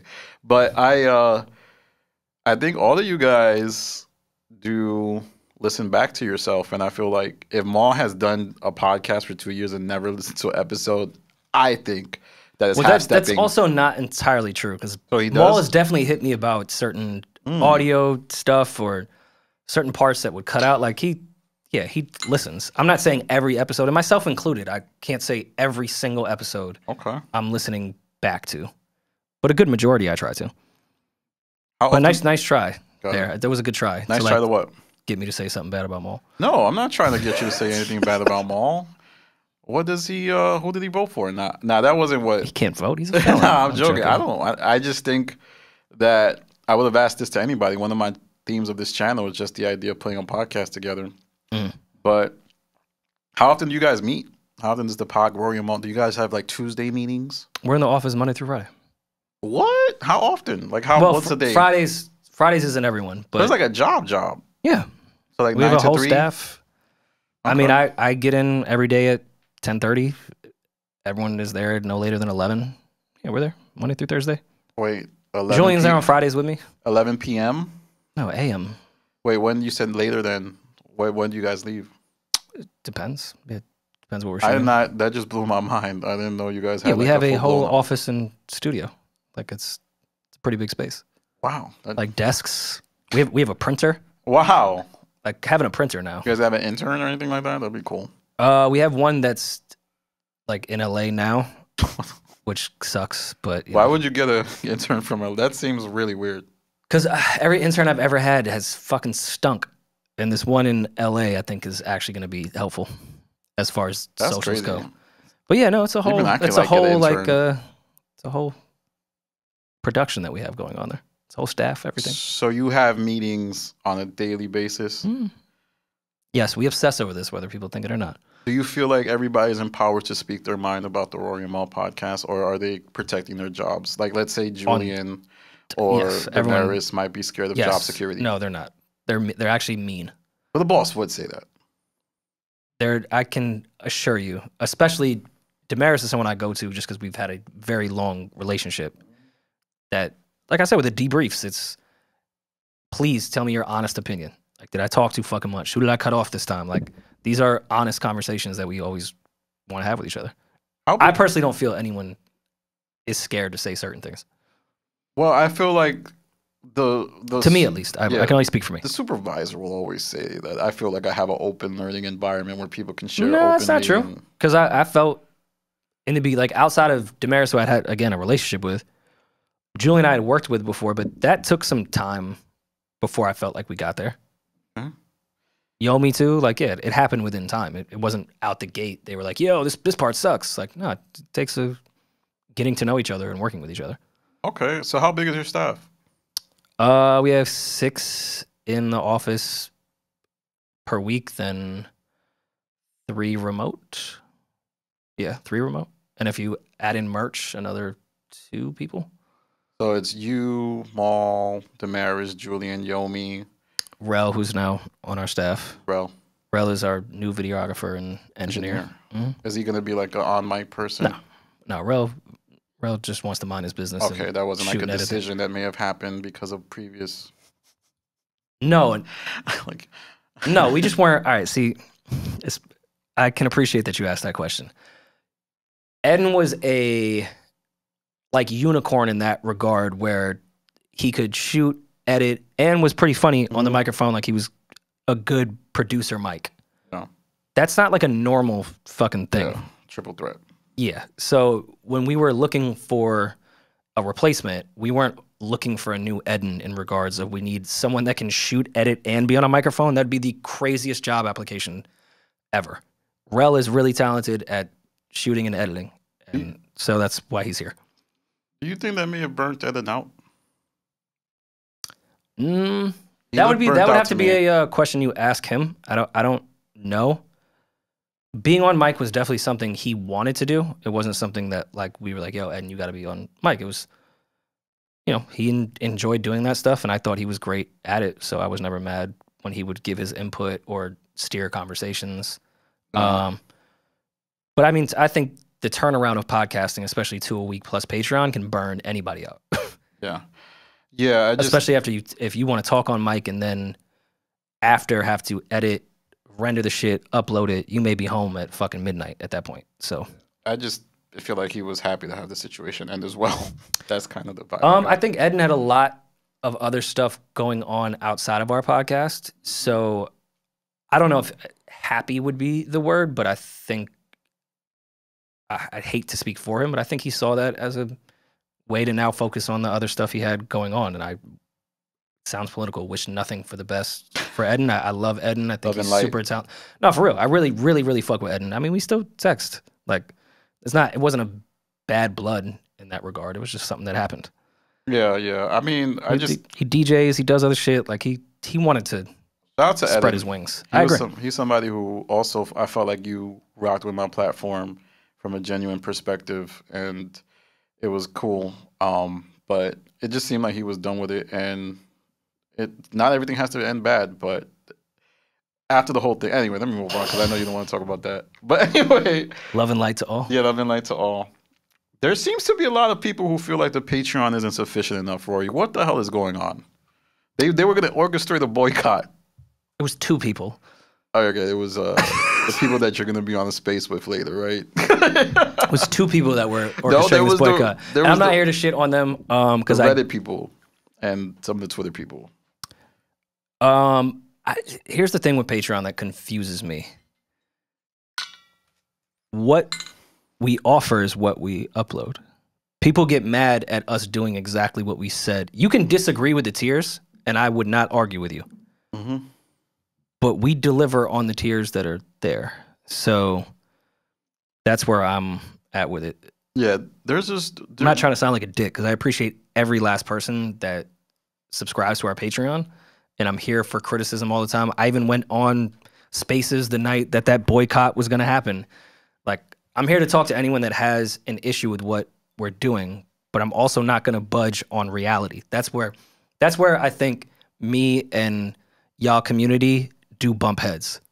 Because you guys don't care about reality. You care about entertainment. What? I'm the Reddit guy. No, again? just the reacting community. Okay, got it. You guys don't care about the truth or reality. You care about entertainment and what will spark conversation, which is fine.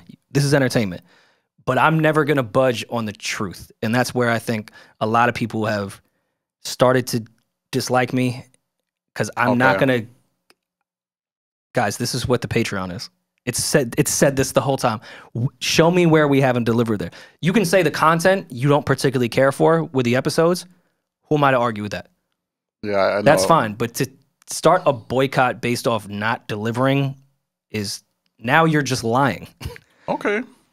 Well, there was folks who's like I know when I was on the Discord before I was banned. You were banned from our Discord? Yeah, they banned me, man. Why would Matt do that? Did Matt? Matt Oh, it was when you leaked that shit. Yeah, okay. I was trying to. I was hoping you were supposed to get. I was hoping you didn't remember. I mean, if you want to talk about it, we can. I don't care. Yeah, it was. Yeah, they kind of extradited me from the League of Shadows, but do you see my point now of when I was mad at you? I was because I was like, yo, we could we could do something in the future. We could like work together somehow. And if you like leak shit, but you got now I can't fuck with you. Like I asked you not to do something, and then you went and did it. I wasn't recording. We could do more in the future, but yeah, I wasn't recording at the time, Rory. I know that this is genius, but here's what can I say my side of what happened? Sure. This is gonna cut into my questions, but what happened was right is you did a Reddit talk, right? Mm-hmm. You remember Reddit talks? You gave it up. I'm talking about I would have been the preeminent source of what happened with the Joe Budden podcast breakup from Rory's perspective. Mm-hmm. And I was like, man, I should be putting this on YouTube. But then at the end you say, hey guys, don't do this. Don't put this there. I literally took my screen record and deleted it that day. And then you said you was going to come back the next day. You didn't come back. Okay. And I stood in my mind thinking, like, I had a chance to have a transformative moment for my platform. So next time this same moment comes up, I got to do what's best for me. And when I was presented with that, I remember I was a new creator at the time, and I just did what I felt I needed to do. Granted, it wasn't the best move. But, yeah. I understand why I was banned. I don't need to come back. I just made that up.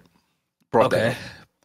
But as you see of someone sticking to their word, what did I end up giving you and allowing you with permission to cut up for the next 7 fucking months? Yeah, you talking about when I did spaces with you, and you asked me, yo, can I cut this up? I said, yeah, have a blast. I said this was something that could be recorded. I'm cool. Yeah.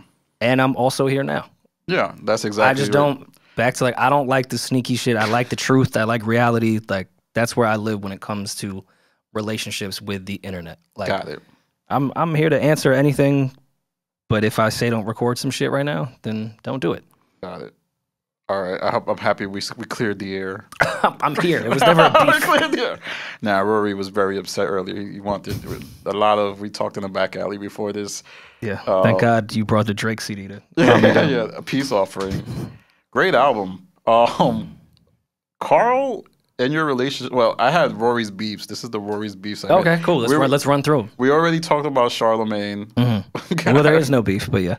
All right, Karl and your relationship now. It seems like you have no relationship. There's no beef. I feel like I'm gonna get too deep with all my answers. A lot of the times. I've noticed as I've gotten older, when you no longer work on something with someone, you're not as good of friends as you once thought you were. And that's not like anything bad with Karl, but like, you know, I met Karl in the Palooza days. He worked with us, and Karl and I would go out. Like we would chill separate of any work stuff. But once you start taking away the things that keep people together, you're no longer as close as you once thought you were. So I don't know if that's too deep for that answer. Yeah, just don't like. I don't really go out anymore. Like Karl and I have a million mutual friends. We would go to the same events if I went out, but I'm with a kid now. I just not around. So there's no beef with Karl at all. If Karl called me, I would answer immediately. If I saw him out, I'd give him a hug. Like there's no beef. Yeah, I just don't see him. Yeah, and like we just texting a man all day is just not going to happen either. So I get it. You're just not the social type, and campus life is crazy. I get it. I mean, I went to commuter school. So. Okay. Oh, Westbury was crazy. Oh, Westbury. You was there? All right. Often. Okay. That's funny. We never ran into each other. All right. So we're back from break. We just had to take a, we're not made of stone here. We're talking about. I have the bladder of a pregnant woman. Shout out to you. My beef. It can't just be Karl on your list of beefs. I wanted to talk about, because I know myself, I had a podcast when I was in college, and we did the podcast weekly, and I fell out with them eventually. And you had Henny Palooza, which is a big part of your journey. Where do you guys stand? Because I remember Henny Palooza. I was like, some girls' identities was around going to Henny Palooza for the year. Yeah. I feel like, I mean, shit, our identity was that at that time. It was a big group, so I can't say I'm cool with everybody to this day, but a good majority. Yeah, I mean, Karl obviously being one of those as well. Yeah, for the most part. Also, like, me and Karl were the youngest ones in Palooza, and I'm 33 now. So that's wild. You're not that young. You got to think like, you know, people got older, and back to the original point of people's lives just separating. You know, a lot of people moved to LA. Like, life just started to happen. So we didn't stay as close as we once did. But, you know, Raven, I speak to pretty much every day. Lo, Kaz, I'm still extremely close with. Benner, obviously, is our manager with the podcast. So Benner was part of that? Yeah. He was like a Kappa? Benner was not a Kappa, because no. it seemed like a Kappa party to me. Austin just sold out Webster Hall last night. Who's Austin? Austin Mills, DJ. I spent Christmas with him and his mother. Like, we're still very much close, yeah. You know, his mom came to Amar's first birthday. Like, we're still very much close, but we're all in different areas of the country, so it gets tough, and it's kind of sad, but I guess that's just how life operates. Is there any like closure event you might guys do, like to? Because it was a vibe, it was a time. Mac Wilds was there. That's who you're landing on. Mac Wilds was there, right? Beyonce was there. Shout out to me. And shout out to Mac Wilds. That was my favorite. Mac Wilds might have been the first two celebrities we ever had at Palooza were Mac Wilds and Asher Roth. Mac Wilds, man. If you ever want to come sit down with me, we can break down your album. Oh, I mean, I kind of feel like Mac Wilds is what Emanny should have been. I don't even know how to comment to that. That's just a weird. No, I want to hear you explain it. Well, Mac Wilds really set the tone. He was an actor, child actor. But was Emanny a child actor that I'm not aware of? He was in. Why are you comparing the two? Harlem Boys Choir. With Mal? Yeah, with Mal, right? I don't even know if E was in that, though, to be quite honest. They went to high school together, but I'm not sure if they were in Harlem Boys. I was listening to an interview he did today. Okay. He was in the Harlem Boys Choir. Amazing. But I don't know, man. Something happened. But to compare E and Mac is just a weird comparison. They're like just because they're both from New York. I honestly think they're the modern day Prince and MJ. If you look at least in Black Twitter. In Black Twitter, that's I think that's what we talk about. You don't think Mike and Prince would be Mike and Prince in Black Twitter? No, not at all. Not at all. So who's Prince and who's Mike? Did that? Oh yeah, Mac Wilds is Mike and Emanny is Prince. Really? Yeah. Come on. E has a closer falsetto to Mike's though. Oh, that's about public perception. Matter of fact, if you go with tone, Mac is way closer to Prince and E is way closer to MJ. Did you hear Hennessy? Of course I am. He performed it at Henny Palooza. Let me be clear. I'm going to look in the camera. You can't sing like Mac Wilds, Emanny. I'm going to let you know that. Wait. See, I don't even know how we got on this tangent. That's not true. And Mac is... I disagree. Love Mac. Love his Hennessy. albums. Emanny is a better singer than Mac Wilds. Vocalist, Emanny is better. I disagree. You can say that Mac may have better songs, and I'm not here to argue your preference, but... Emanny is a better vocalist than Mac Wilds. You put Mac Wilds in a room, better content, better music. Now you're just changing the topic at hand. Don't you feel like you're back on the old pod? Pretty much, yeah. All right. I was trying to make you feel make you feel that old thing again. All right. So this is a random. Nobody's gonna care about this. Do you have beef with Pizza Zoo? Come on, they stole your idea. They stole your idea. They were like, oh man, Henny Palooza. They stole Peach from us. Yeah. Oh yeah, Peach, another one from Palooza. Still works on. I didn't even know that. Yeah. I didn't even know that. They were like, let's make it Latino. Swapping. Okay. Henny for pizza. We used to go to Pizza Zoo all the time. Stage 48. That was a great time. But I would be a liar. I need to come clean. In my old age, I want to be as truthful as possible with everything. We used to, in a light, positive way, talk so much shit about Pizza Zoo in our group chat. They were a Latino But we would always go there. Yeah, they were great. I fuck with Pizza Zoo. But I'm saying they definitely bit our idea the same way everyone did. Somebody you got into an altercation with? Good idea. Good idea. What are you talking about? Trap karaoke. Trap karaoke was started. Okay, just asking. Trap karaoke was started by Della, who is part of Palooza, and was Low and Austin Mills were the start. Oh, I see what you're saying. He came on way later in Trap Karaoke. Trap Karaoke had been established and was traveling for 5 years before he got attached to it. Yeah. He did not found it. He had nothing to do with it. He's just now the host. Okay.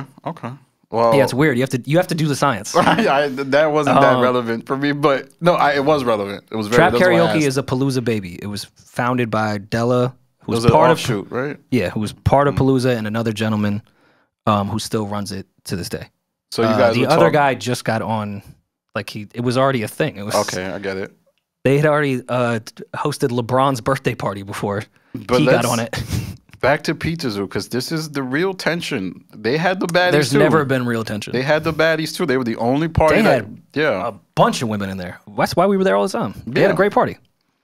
How does? Because they seemed like the only ones that could rival y'all at the time. No one rivaled us. Oh, baddie talk. What do you mean that no one rivaled y'all? You putting your leg up is baddie talk. Look at these J's. Nobody who.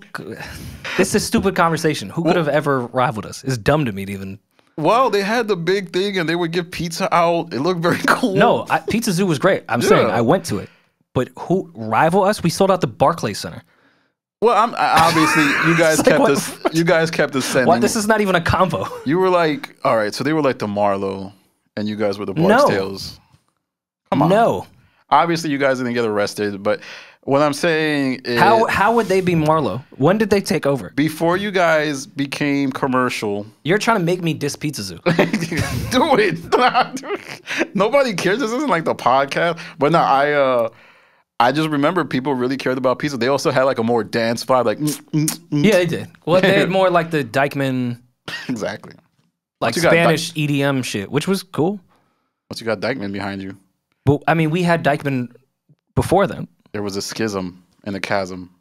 I mean, the Greatest Day Ever could compete with us, but that's also an offshoot. Wait, that wasn't y'all? We were involved with the first one, which was like all the parties that were popping at that time in New York. We all came together and did the Greatest Day Ever.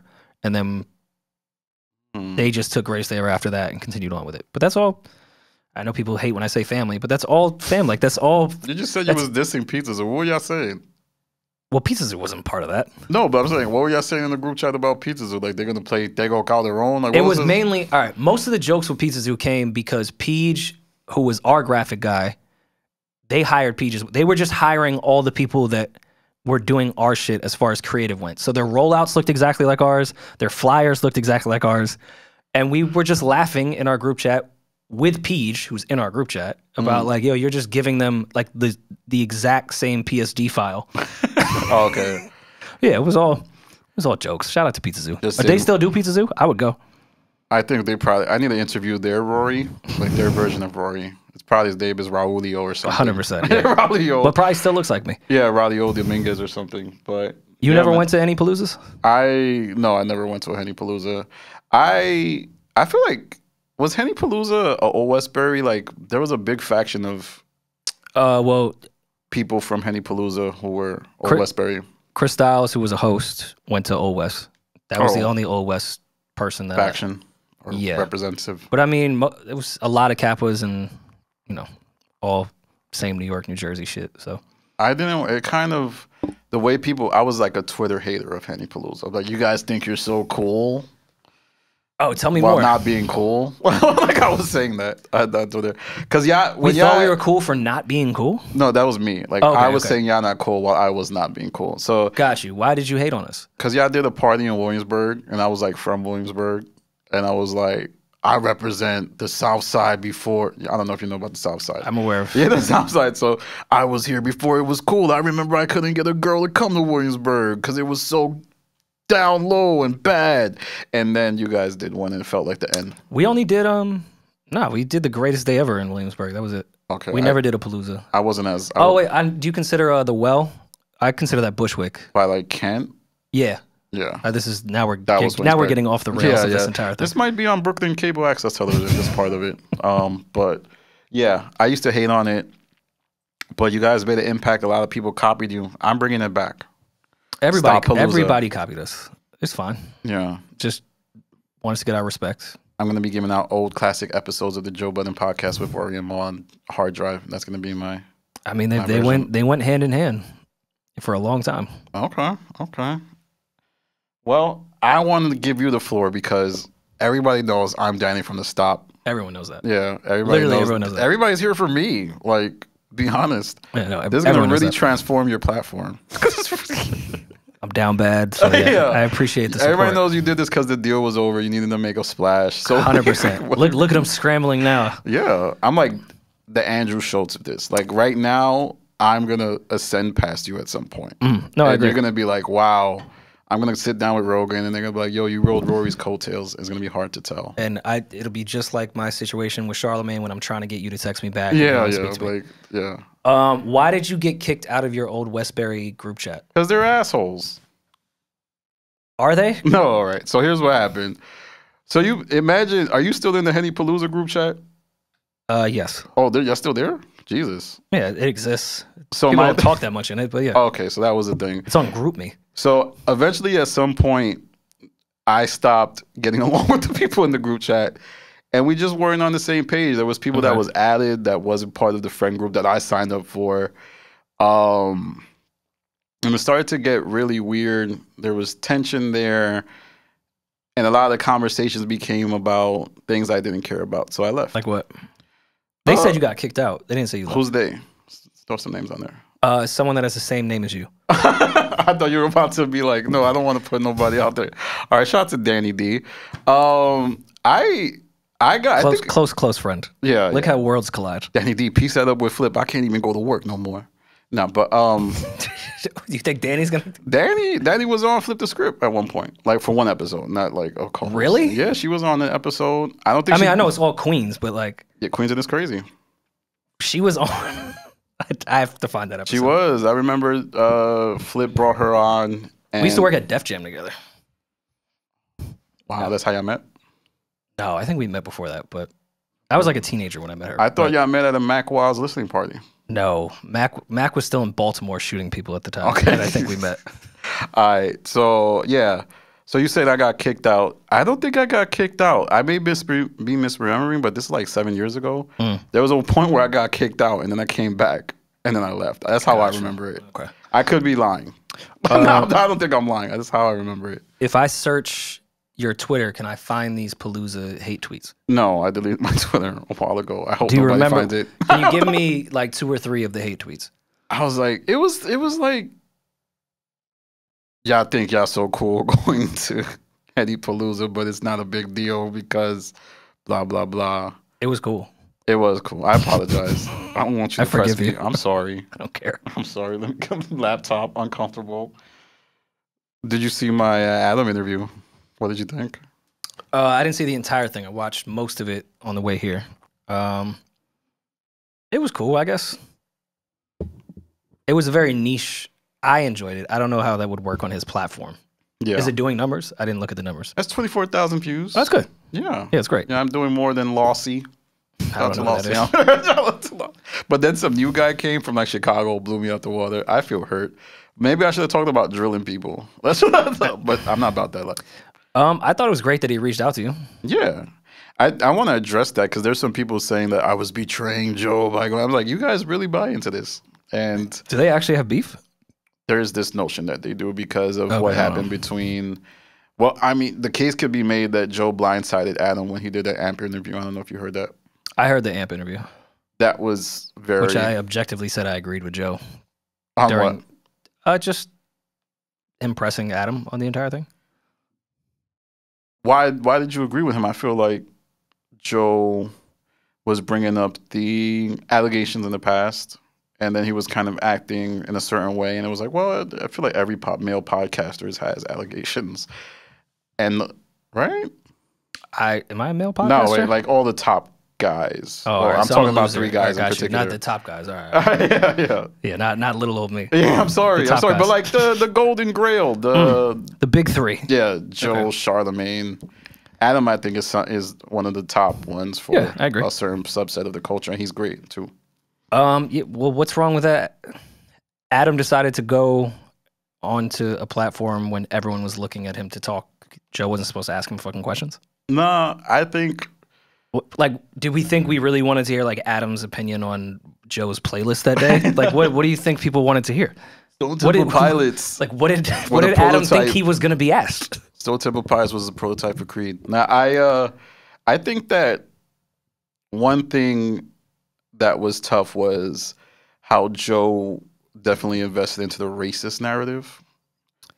And I feel like if this is one thing I told Joe on the space is it felt like there was much more than that. And I don't think AD in particular cared about that to the way he tried to publicly seem like he did. Okay, but do you think Adam, myself, other white podcasters or white people in media should not be questioned about their motives on certain things? They should be. I am totally fine with that question being asked They should as be. much as people want to ask it. I guess I'm just a nerd who does the science, and I felt like Joe would have come to a better conclusion had he done more of a deep dive and realized that there was probably more similarities between you, Rory, and Mal. I mean, you 3. Oh, no, like, I think there's pathetic routes in going that, like, down to, like, with the Joe and Ari thing when he was like, oh, a white man that fetishizes. Like, to me, that was a pathetic, and, like, Joe's better. Like, that was, you showed how bad of a podcaster you are in that regard. Be careful. Plenty of other shit you could have got at me at, but, like, come on, we're going to land on that. So I think there is pathetic routes as far as doing the race card, but I think myself, Adam, just name a white person in media, always should be on the chopping block to have that question asked of what their motives are within things. Their motives, yes. And how they go about certain things. And if you're interviewing a bunch of gang members that are in beefs with other black people and you get into that systematic shit, yeah, another black person should be able to ask, yo, why are you doing that? I don't think there's anything wrong with questioning Vlad. I don't think there's anything wrong with questioning me. Like, what are you guys doing here? Tell me what you're really trying to do. And yeah, I don't think there's anything wrong with that. Yeah, and it came on the heels of the classic interview that Adam did on Joe's platform where it seemed like there was another blindsided. It felt like Adam kicked his butt in that one, and then Joe kicked his butt in the second one. So hopefully they do a third piece of content where you can decide who's the victor. I mean, I also feel like Adam can also reply with, okay, well, you always wanted to work with me. Now, what? That's what I brought up. Now, why am I the bad white person? And anyone else is allowed to say, well, my perception of you changed. I saw how you moved afterwards, and you're not who I thought you were. So I get both sides, but yeah, I don't think Adam was blindsided. He was on the hot seat for that whole week. What do you think? Joe wanted to talk about music? Yeah. And to be honest, I don't know why Adam went on Joe. I wouldn't have gone on that plan. I would have gone on like Bootleg Kev or something, or y'all podcast. But Kev would have asked too. Yeah, but Kev asked me direct questions that even Fig didn't even ask. I don't even remember that. Yeah, he asked me to ask stuff. He asked me a bunch of shit. Like, Kev asked direct questions. He doesn't always just want to nerd out about hip hop. Okay. Kev is a great podcaster. I don't think Kev gets the credit he deserves. All right. But, you know, it's just the white buddy thing. Why isn't Scotty Beam successful in radio anymore? What happened? Radio is not successful anymore. Was there gatekeeping done? With Deani? No, I don't think so. I'm just saying. I'm not even saying it's Scotty Beam. It was just, you know, I feel like there's people at the top of radio who are holding on to these positions and not letting people in. We're talking about radio, right? Not because she's successful in media. She's successful. All right, cool. She's one of the baddest chicks and also great at her job. Yeah, I mean, let's not go off her appearance. I know that was problematic. Look, I know I contradicted myself. But like, that's fucked up to say with radio because you could say it about anybody that deserves a radio job. It's the same people, and they're not gatekeeping it. They don't want to change the structure of it, so any young person isn't even interested in that. Like, there was a time if somebody said, "Do you want to do the morning show on Hot 97?" That would have been the dream for me. Yes.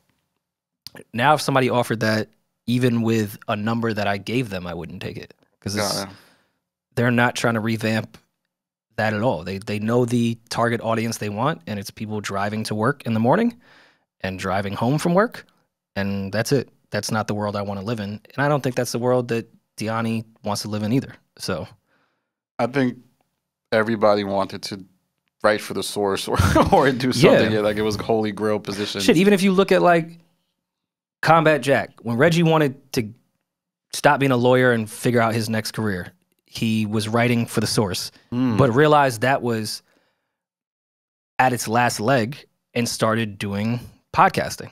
Got it. And he treated it more like radio at the time, and then it developed more and more to what traditional podcasting is now. But yeah, everyone starts within media of what the relevant thing is at the time. But if you can see that it's towards the end, why stay in it? Like, same thing with us doing podcasting in February of 2015. Like, it wasn't popping, but we're going to go do radio? Okay. Yeah. Like, even when they were doing those online radio shows, even at that point, I was like, bro, everyone has streaming is about to take over. Besides that, we all now have phones that have enough gigs for us to put our own music. Nobody's listening to live fucking radio, let alone radio, real radio. Yeah. So, yeah, let's do this long form talk shit on SoundCloud. And right now, people are getting their music from SoundCloud. So why not put our talking shit on SoundCloud? Last question. There was this time when Taxstone was king, right, in podcasting. Was that ever a thing, like, between the two pods? There was a Taxstone versus the Joe Budden podcast with Rory and Mal. There was this idea that y'all were competing. Shout out to Tax. He was one of the pioneers of this, by the way. Definitely shout out to Tax. Did y'all were y'all actively competing? Like, we gotta beat Tax. I wouldn't say like a beef and wanting to beat Tax, but to say we didn't pay attention to what Tax was doing would be a lie. Like, I listened to it as a fan, but also as a peer and a competitor. Of course, we wanted to beat Tax. Tax wanted to beat us. Why wouldn't you have that mentality? But it wasn't a yo, fuck Tax. Even that whole like that'd be a bad idea. Even when no, of course not. But we were all cool. Like, despite that whole situation that went viral, like, even after that, everything was cool. Like, we saw Tax the night that he got arrested. Wow. And it was love. Like, you, Joe, and Mal, or just you? I don't know if Mal was there. It was me, Joe, and a few other people at SOBs. Okay. And saw Tax that night. Like, it's always been love with Tax. So there was a friendly competition. Okay. Yeah, absolutely. Friendly competition. Anything with Loudspeaker, though, at the time was friendly competition. And we met with Loudspeaker. They tried to sign us. Before there was any pod manager, I was taking every meeting with Reggie, and that was a conversation at one point. Not to say it was ever going to get there, but, you know, it was a conversation. I think it's cool to tell Tax's story because he was, like Combat Jack, like one of the forefathers of this early podcasting era. So I think Tax and Big Body Bess is probably one of the greatest podcast episodes that's ever existed in the history of podcasting. Tax is a GOAT in it. That episode was pretty good with Bess too. Yeah, I mean, I love Bess. Bess is a really good guy. I liked our episode with him because it wasn't like his other episodes. Like, we didn't try to recreate what he did with Tax. We did it the way we... It'd be hard. It'd be impossible. But I've seen a lot of people that have had Bess on their pod, like, try to recreate what that would look like. And it's like, no, just be yourself and you'll get an okay episode. What is Jesus and Mero hiding? They haven't said anything. Well, Jesus hasn't said anything. You don't know. What have they hit anything? Like, what? Jesus hasn't said anything. Mero's been very vocal, and I feel like I broke the case wide open. But how did you break the case wide open? I watched your Mero after the Mellow. I don't know if I have time. Engineer, let me know. But So Joe did an interview with Mero, right? And that was the most revealing thing we've gotten about the breakup. All of this other stuff was flashy. That's not true. He did math, and it was way more revealing. No, it wasn't. Yes, did you listen to the amp? I what? Yeah. Radio with Mero? Oh, no. I thought you were talking about the Mellow Joe. Oh, no, that was not revealing at all. Okay, I thought you were talking about that. I was like, no, the fuck it wasn't. They didn't say a fucking thing on there. That was nonsense. That was absolute nonsense. Mero was trying to control the narrative. No, I didn't listen to AMP, so I apologize. No, I didn't. So AMP Radio, Mero does a podcast, and that's what Joe's so good at interviewing podcasters at AMP, and I don't think it translates for whatever reason. Maybe he was trying to get AMP to get kicked off, but he interviews Mero about the breakup, and they get into the brass tacks of the true reasons that they broke up. And it was something along the lines of Deezus wasn't being responsive to emails, and Mero revealed that he was the one who had Deezus in contacts with lawyers and stuff like that. So I thought that was interesting. Okay. So you were the one that kind of stewarded Deezus through his entrance. And then it was also there that he revealed that this Deezus and Mero thing was kind of contrived. They were never really friends prior. Yeah. And I didn't know that. Okay. And it kind of, I always think about you and Mals, like you guys might have been closer as friends than Deezus and Mero, which is not, which is kind of shocking to me. So, but Deezus has been quiet, but he's been vocal doing these passive aggressive tweets, similar to another podcaster. But, but yeah, so I feel like I broke the case wide open, and I think Deezus felt like Mero was doing something funny with the business. Because on Mass Podcast, Mero said that Deezus owned, Mero said that he owned all of the Bodega Boys brand, like he owned all of it, which was odd to me. That is very odd. But then also, wasn't it like an issue with the manager, and that was Mero's man, or? Yeah, and there's rumors that there's some type of impending litigation. I don't know how true that is. But that same manager was the one that got all of Deezus's representation. I find it very hard to believe, and out of speculation, that they did not own Bodega Boys together. I find that fucking crazy. So you think, but on Math, he said that, right? Not that I remember. I'm gonna have to. I could be wrong. I'm gonna insert. But the also, clip here. that's a breakup too that like isn't drag. It just recently started to drag again. Like they split and people moved the fuck on. Like, yeah, who cares? Well, they're both doing fine. I would have liked to seen the Judd Apatow movie of the two of them, but you're not gonna get it. Things have moved on. Got it. Well, I guess on that note, we're being given the wrap-up signal. Oh, cool. All right. Well, yeah. Shout out to Deezus and Mero. Shout out to Deezus and Mero. Listen to the Bodega Boys on all platforms now, but do you want to shout anything out? I don't know. NewRoryMal.com. We're in DC on March 23rd. I have an album out now on all streaming. I thought it'd be different. I have slides, half zips, socks, merch available. That's really great. Yeah, just a bunch of shit. Go to my socials. It's all there. Go to the socials. Anytime you plug shit, I don't think people go and do any of it. So yeah, I don't really care for plugs like that. It's just, if you know, you know, I guess. My brother got mad at me because I unplugged myself at No Jumper, but I don't like doing that. All right, y'all. Thank you, Rory. Shout out to you for stopping by. You didn't have to. I'm just a guy with a small YouTube channel, so thank you. We appreciate everything that you do and your reactions. Salute, everybody.